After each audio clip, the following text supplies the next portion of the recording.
Okay, hello everyone. I'm in my little studio today, and Jude is in the background in the kitchen, being very domesticated and making pastry and pies and things like that. So we'll get bits and pieces of background noise, but that doesn't matter.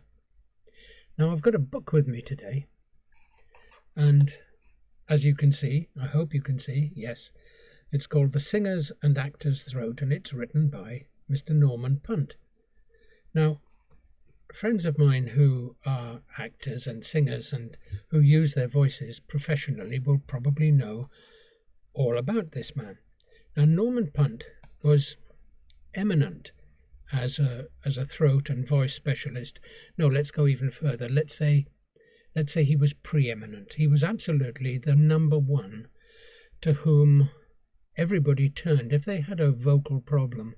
If they were a singer, say at the English National Opera, or an actor, anywhere who had a serious vocal problem and needed help with it, they would be very likely to go to Mr. Norman Punt.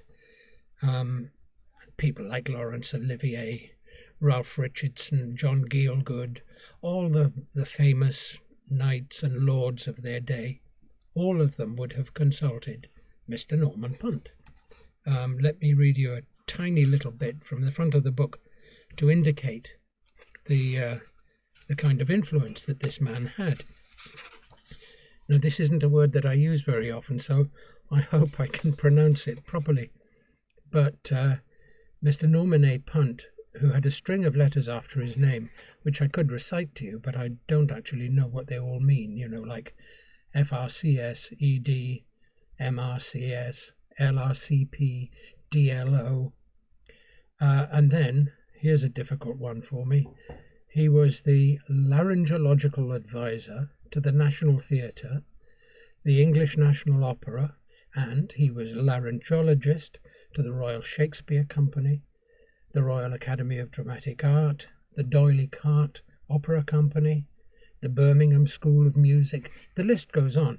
You can see that this guy was really of the very highest repute in his field. Right, that's a bit of background. Now then, how do I come to have this book? Well, that's where the story lies, and from my point of view, I think it's just a really nice story of coincidence. Many years ago now, it was back about 1973, I was in a wonderful play written by Trevor Griffiths called Comedians, and I was playing one of the comedians in it. And it was a tremendous play. It was incredibly well received by all the critics. Peter Hall, who was then the artistic director of the National Theatre, came to see it when it was originated at the Nottingham Playhouse. It transferred from there to the National Theatre, where it played to packed houses. And so successful was it down there that it then transferred again to the West End of London, Wyndham's Theatre. Now, during that period of time, we were at Wyndham's, I think, for somewhere around about 6 months. And during that period, I developed a real stinker of a cold and a cough, and it was beginning to seriously impinge on my voice. I was beginning to become hoarse and lose my voice. The last thing an actor wants to do. And I've never taken a day off work in my life. That's the truth.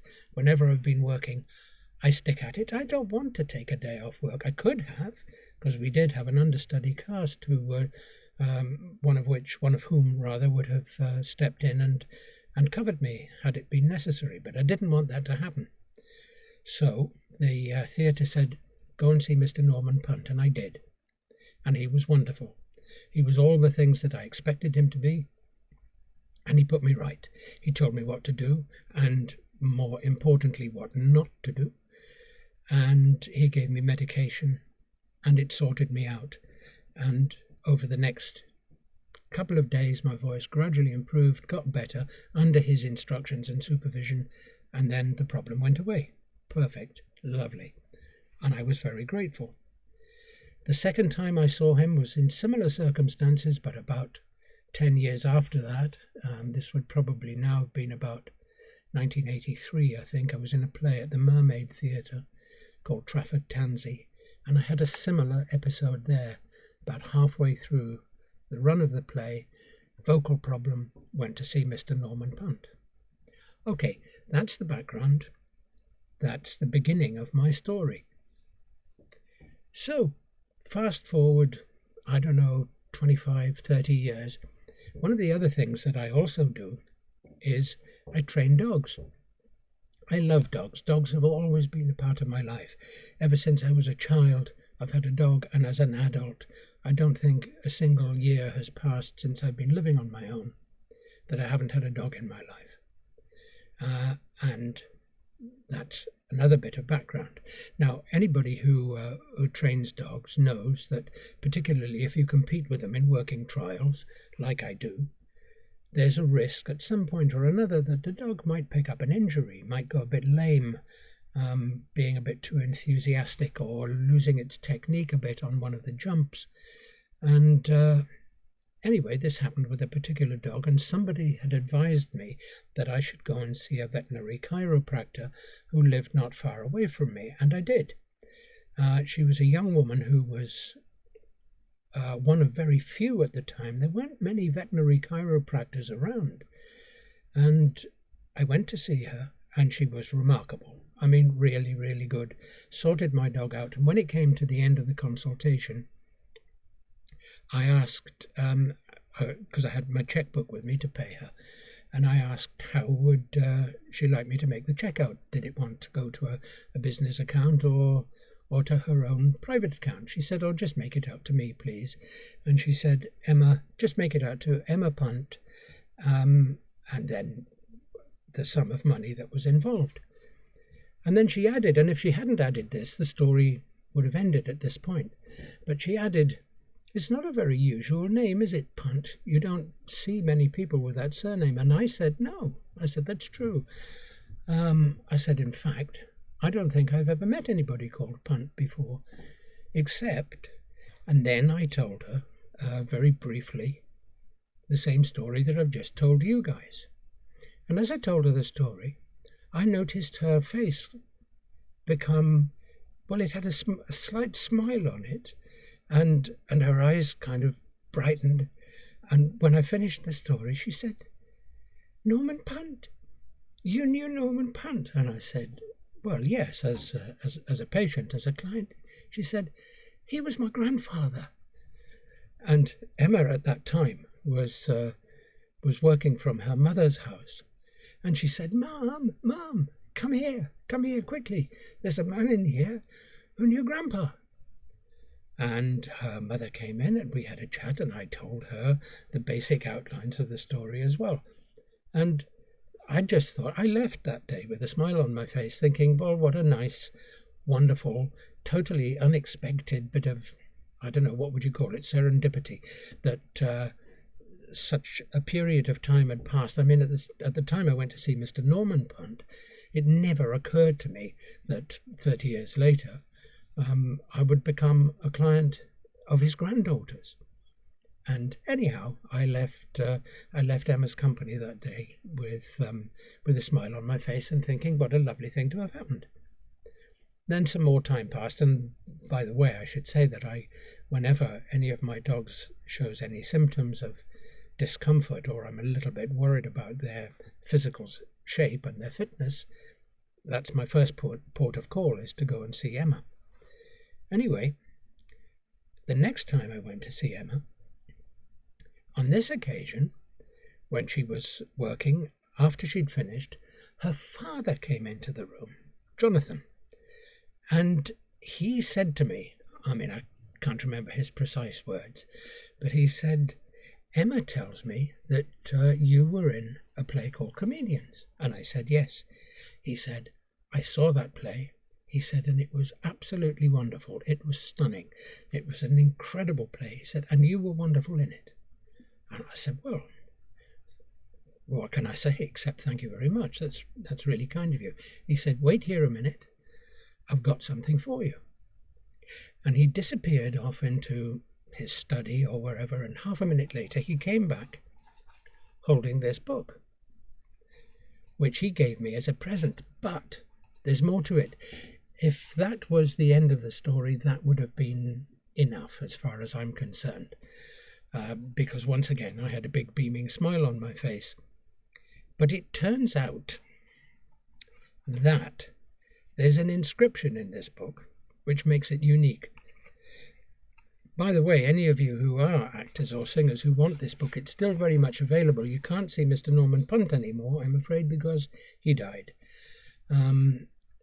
However, the book is still very much in print, and you can get it through Amazon and probably a number of other outlets as well. But this particular book has got an inscription in it. Well, it's got more than one inscription. The first one, and I won't expect you to read this because, bear in mind, it was written by a doctor, and doctors are notorious for having terrible handwriting anyway. I'll see if I can manage to read this, right? But this is the original inscription. And it says, "For Jonathan, with all good wishes for the continuance of success in his profession." And it's signed by Norman Punt and dated the 17th of January 1980. But underneath it, there's another inscription. And this one is for me.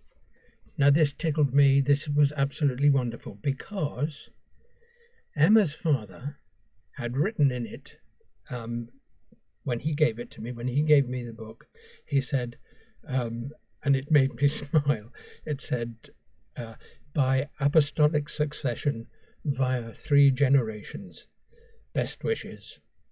And it's signed at the bottom there. Whoops, got it the wrong way around. It's signed there by Emma's dad. And that's really pretty much the end of the story. I haven't got anything else to add except for the fact that I'm really, really pleased to be the owner of this book, not only because it is a really useful book and one which I value enormously, but it's also unique. The one thing that I am absolutely certain of is that although there may be, and probably are, thousands of these in circulation as medical textbooks, nobody else has got that for an inscription. That's mine. That makes it very special. And so there you are. I was a client of Mr. Norman Punt, and umpteen years later, I'm a client of his granddaughter, who is absolutely wonderful. So if you happen to be living in the East Midlands and a dog owner, there's a lot that vets don't really know about the skeletal problems that can beset dogs, particularly if they're strong, active dogs. I would highly recommend going to Emma Punt. And anyway, by the way, I should say she's not paying me for this. I'm just volunteering this information because it happens to be, in my opinion, the truth. So that's the end of my story, and I hope you enjoyed it. And there you go. Take care. See you again sometime.